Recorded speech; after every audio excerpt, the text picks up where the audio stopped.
Balochistan university کے students کی طرف سے آج ایک پیسفل واک اور اس کے بعد یہاں پہ دھرنے میں بیٹھے ہیں.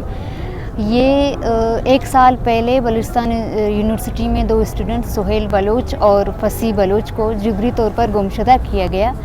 یہیں پہ یہاں کے بلوچستان یونیورسٹی میں کے ہاسٹل میں بوائز ہاسٹل میں ان کو جبری طور پر گمشدہ کیا گیا.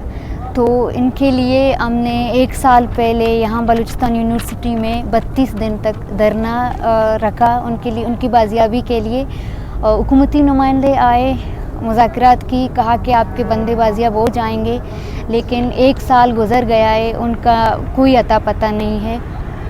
وہ ابھی تک زندانوں میں ہیں, قید ہیں.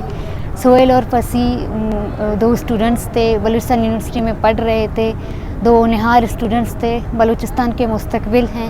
ان کو اس طرح سے زندانوں میں رکھنا کسی بھی قانون, کوئی دنیا کا کوئی بھی قانون آپ کو اجازت نہیں دیتا. ہونا تو یہ چاہیے تھا کہ جب وفاقی حکومت کے جو وفد آیا تھا اس کے بعد اس میں کمی آنی چاہیے تھی, لوگوں کو منظر عام پہ لایا جانا چاہیے تھا, لیکن بدقسمتی سے اس میں روز بروز تیزی آتی جا رہی ہے. بلوچستان کے مختلف علاقوں سے, دور دراز علاقوں سے, کوئٹہ سے اسٹوڈنٹس کو ٹارگٹ کیا جا رہا ہے, ان کو اٹھایا جا رہا ہے, اغوا کیا جا رہا ہے اور زندانوں کی نظر کی جا رہی ہے.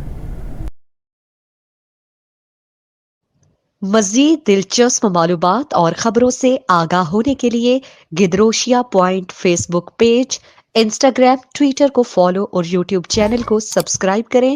بیل آئیکن بٹن دبانا نہ بھولیں تاکہ مکران سمیت بلوچستان کی خبروں سے جڑے رہیں.